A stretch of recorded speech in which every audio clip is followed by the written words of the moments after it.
Okay, so I've just been moving out here, walking around through this swamp. Just followed along a train trestle, or excuse me, a train track and two-way trestle. And I fished here for probably about 20 minutes or so. Haven't caught anything, haven't had a bite or anything. The water's come up a little bit over the past week, so not having too good a look right where I'm at right now.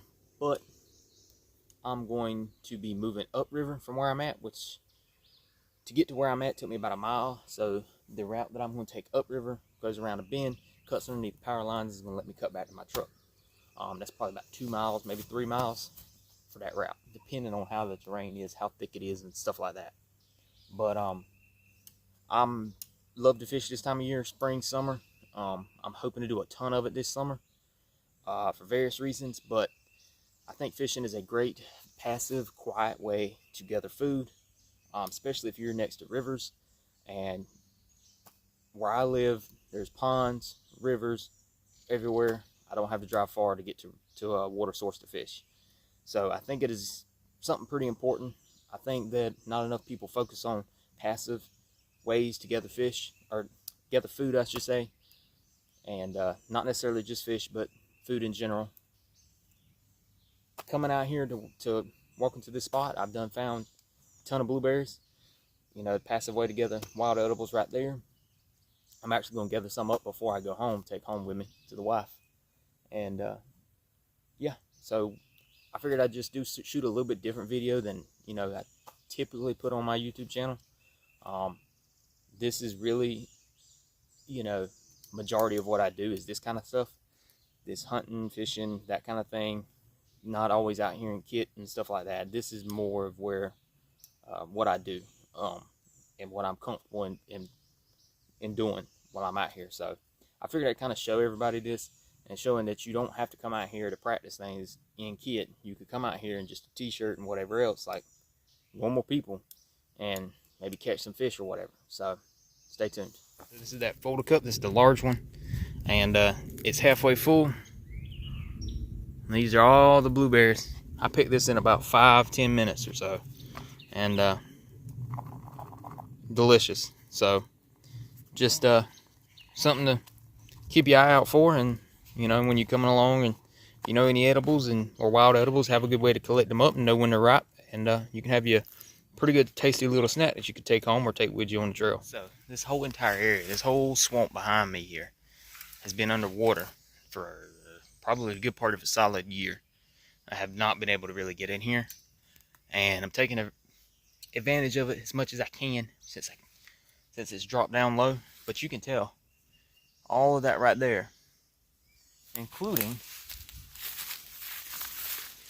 all of that debris, is all washed up. You can tell it's flowed through here and flowed into the water. So all that right there, after a little while, which is probably dry enough now that you could use it as a bunch of firewood, but you know, those are good areas that snakes and stuff like to lay up in, as well as things like worms, grubs, and you know, creepy crawly stuff like that that you could use as fish bait if you were out here and you wanted to try to find your own bait. So that's just something to be mindful of when you're coming out here, and you know, just pay attention to maybe where the water was at one point. So just something to keep in mind there.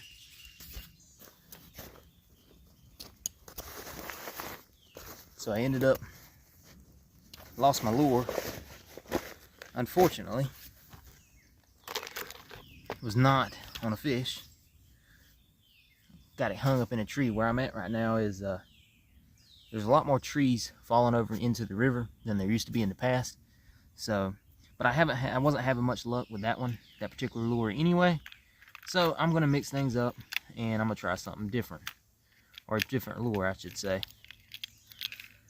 I just have this little mini tackle box that I use. So we're gonna get this little guy put on there, and probably gonna move a little further up because it looks like it's a lot more open over there, and the water looks a lot more calmer there too than where I'm at. So we'll see what happens there. So just as a quick little tip or trick that I've learned when moving through some of these swamps and stuff, especially a lot of these river bottoms and areas that have flooded prior to you coming out, pay attention to where, even if you have to walk a little ways, stop and look to kind of plan your direction for maybe the next 10, 15, 25 yards or so that you're going to walk. Because right where I'm at right now, tire area over here is, I could get through, but it's going to be a pain in the butt to get through. But if, stopping for just a few minutes, or for a few seconds, I should say, 10, 15 seconds. So right where deer and other animals have been just traveling through, and they're going to take the path of least resistance. So it's easier on you to follow that if you're trying to just move through here. And another tip or trick is, haven't seen one yet, but low line limbs like this right here, watch your head when you're walking through here, because I've bumped into many wasp nests and hornets nests up on these things, and they'll make a little nest up underneath one of those leaves.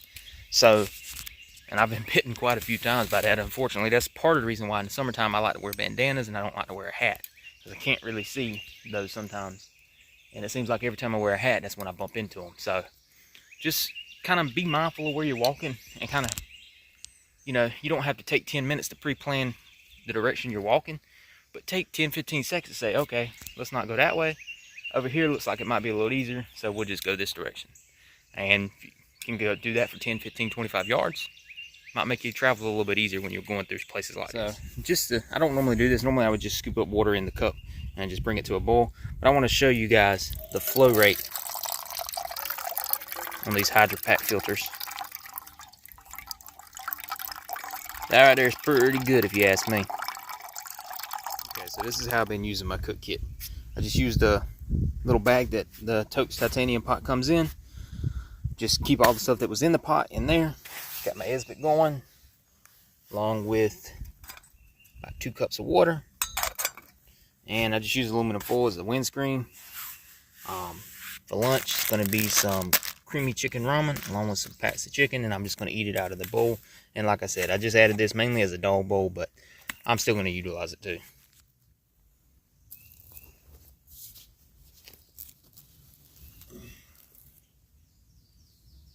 So I've pretty much come up bust on my fishing today.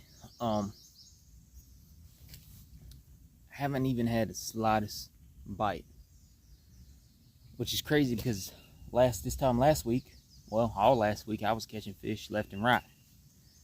But that's how it is sometimes. Sometimes they're just not biting.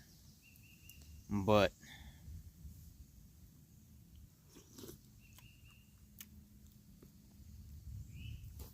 ain't nothing you can really do about it. Switched up lures, tried different techniques and stuff, and just nothing's biting today. But I got to show you, sometimes they'll bite, sometimes they won't. That's why they call it fishing and not catching. But